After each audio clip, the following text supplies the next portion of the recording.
Bonjour à tous et bienvenue sur ma chaîne. Aujourd'hui je vous retrouve avec un top 4 et non un top 5 comme habituellement. Tout simplement parce que j'avais que 4 livres à vous présenter. J'avais pas envie que cette vidéo dure trop longtemps, mais en même temps j'avais envie de vous donner envie de découvrir les livres que je vais vous montrer. Donc pour ça il fallait que j'en parle un peu plus longtemps. Bref, je voulais pas faire un top 5 de mes coups de cœur de l'année 2016 comme je vois beaucoup sur Booktube en ce moment. Tout simplement parce que mes coups de cœur à proprement parler de 2016, j'en ai pour la plupart déjà parlé dans d'autres vidéos, notamment dans mes top 5, donc je vous invite à aller les voir si vous voulez découvrir de très très bons livres. Voilà, donc là je vais vous parler de 4 livres qui sont un peu inclassables, qui ont chacun à leur façon marqué mon année 2016, qui sont un peu des ovnis de la littérature française et qui chacun m'ont vraiment apporté quelque chose. Donc c'est parti, allons-y. Avant tout, je m'excuse pour ma voix parce que je suis un peu malade, j'ai un rhume, voilà, comme à peu près tout le monde dans cette période de l'année. Donc si vous trouvez que j'ai une voix bizarre, c'est normal. Alors en quatrième position, j'ai choisi La carapace de la tortue de Marie-Laure Hubert-Nasser, publié aux éditions Folio. Dans ce livre, on retrouve Clotilde, une jeune femme empêtrée dans ses complexes depuis son plus jeune âge à cause de son surpoids. Après avoir tenté sa chance à Paris, elle décide de retourner à Bordeaux, vivre dans l'immeuble de sa grande tante, en espérant que sa vie pourra s'améliorer. Et avec l'aide de ses voisins, elle va progressivement retrouver goût à la vie, retrouver confiance en elle. Et j'ai vraiment adoré ce livre à cause, grâce surtout à tous les personnages hyper attachants et hauts en couleur qu'on trouve dans ce roman. Vraiment c'était très très intéressant de se rendre compte que chaque personnage avait ses petits secrets, ses complexes, ses histoires un peu tordues.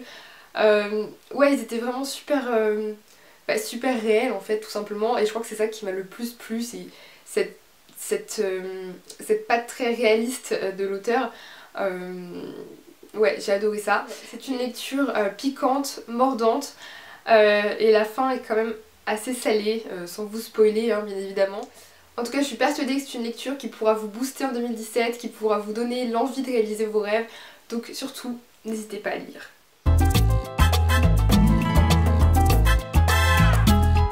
Ensuite, en troisième position, j'ai choisi Jungle Park de Philippe Arnaud, publié aux éditions Sarbacane dans la collection Exprime, qui est une collection que j'affectionne tout particulièrement. J'ai pu vous parler notamment de Songe à la douceur qui a été un de mes coups de cœur et que je n'ai pas voulu remettre dans ce top tout simplement parce que j'en ai déjà parlé au moins 3 fois sur ma chaîne, donc je me suis dit que j'allais présenter d'autres livres hein. Donc dans ce livre là on est plongé en 2050 dans un univers futuriste mais pas si lointain, c'est ça qui fait le plus peur je pense. Quand on voit ce que le monde est devenu dans ce livre. Dans ce roman, l'Afrique est devenue un continent poubelle où sont rejetés tous les déchets industriels occidentaux et c'est aussi devenu un lieu où on envoie les condamnés à mort. Ce qui est le cas de Tony Belluin. Qui était un célèbre... Il est quoi lui? Qui était donc le directeur d'un célèbre parc d'attractions et qui est injustement accusé de terrorisme, ou du moins c'est ce que sa fille va tenter tout au long du roman de montrer, montrer les envers du décor de cette société totalement individualiste et corrompue. Et franchement c'est un roman hyper puissant, hyper fort, il fait passer des messages quand même très très réalistes, et ouais ça met une petite claque quand même, enfin c'est totalement ce qui pourrait arriver, dans des scénarios hyper pessimistes évidemment, mais on se dit que c'est déjà un peu le cas concrètement en Afrique. Quand on voit ce qui se passe, on se demande quand même dans quel monde on vit.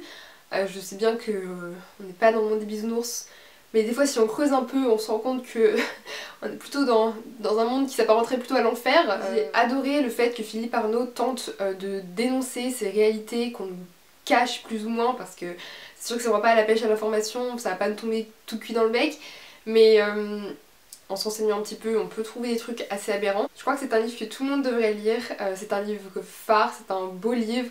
Je sais pas s'il plairait à tout le monde honnêtement, voilà ça peut déplaire ce type de roman un peu d'anticipation et assez pessimiste à sa façon, mais qui nous laisse tout de même une lueur d'espoir, hein. C'est pas non plus hyper sombre, ça reste lumineux et grâce au personnage on sent, enfin voilà, on sent que tout n'est pas perdu. En tout cas, je suis certaine qu'il ne vous laissera pas indifférent et c'est en cela qu'il a marqué mon année 2016.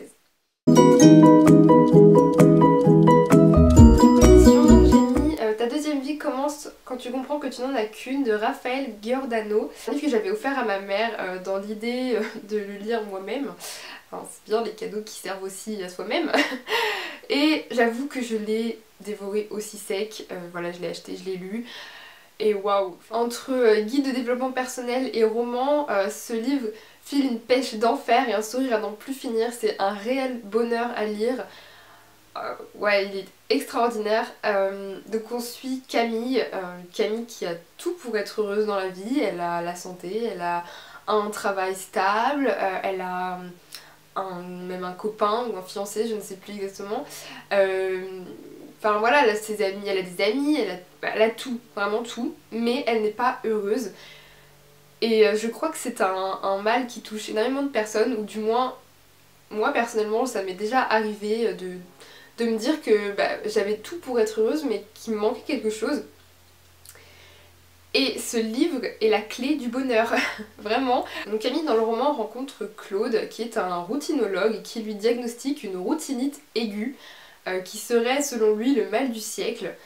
Et je suis totalement d'accord. Et donc Claude va la guider sur le chemin du bonheur, il va lui, à travers différentes étapes, il va lui apporter des clés qu'elle n'aura plus qu'à appliquer dans sa vie concrètement. Et ça va bouleverser son quotidien, ça va bouleverser sa façon de penser. Et c'est incroyable parce que je suis persuadée que ça peut marcher vraiment. C'est d'ailleurs le but du roman, c'est de nous donner en fait une recette du bonheur qui ne nous reste plus qu'à appliquer ensuite. Et j'ai eu la chance de rencontrer l'auteur au Salon du Livre de Montaigu l'année dernière. Et je peux vous dire qu'elle est d'une gentillesse incroyable qui se ressent énormément dans son roman. Donc merci à elle de nous livrer des clés du bonheur comme ça, je trouve ça vraiment émouvant et touchant de voir qu'il y a des gens qui s'intéressent encore au bonheur des autres et qui n'ont qu'une envie, c'est que les gens qui les entourent soient heureux. Voilà, donc merci Raphaël Giordano pour ce superbe roman.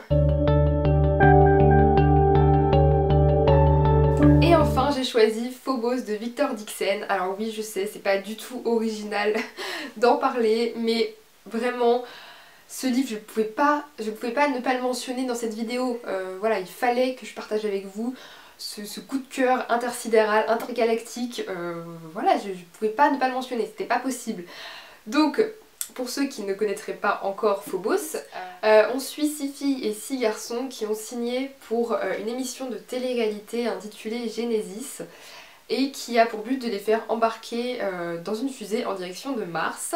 Dans le premier tome, ils doivent constituer des couples, donc ils ont des speed dating durant 6 minutes chaque semaine. Et bien évidemment, ces couples sont formés dans le but de coloniser la planète Mars. Je vous laisse ensuite découvrir cette superbe histoire. Vous pouvez facilement imaginer que tout ne va pas se passer comme prévu, hein, sinon il n'y aurait pas d'histoire sinon. Tout ce que je peux vous dire, c'est que cette saga est absolument incroyable. Pour moi, c'est au même niveau que Harry Potter, vous voyez, c'est high level de la littérature jeunesse, et là je crois qu'on peut même plus vraiment parler de littérature jeunesse, on peut parler de littérature tout court parce que n'importe qui peut lire ce roman. En bref, ce livre est absolument incroyable, il est très addictif, et je pense que au-delà de la qualité d'écriture, de la qualité scénaristique, de tout ce que vous voulez, il renvoie à des problématiques très actuelles et très profondes. Donc rien que pour ça, vous devriez le lire, et en tout cas je vous le conseille de tout cœur. Et n'hésitez pas à me dire si vous voulez en parler, parce que là quand même la fin du tome 3 m'a un peu achevée. Je ne peux donc que vous conseiller de le lire et de le découvrir, vraiment. Et voilà, c'est tout pour cette vidéo, pour ce top 4 de mes lectures les plus marquantes de 2016. J'espère qu'elle vous aura plu. N'hésitez pas à me mettre en commentaire les livres qui vous ont marqué en 2016, les livres qui vous ont fait changer de regard sur certaines choses, des livres forts, poignants, ce que vous voulez. Sur ce, je vous souhaite de très belles lectures et je vous dis à très vite pour une prochaine vidéo. Bye!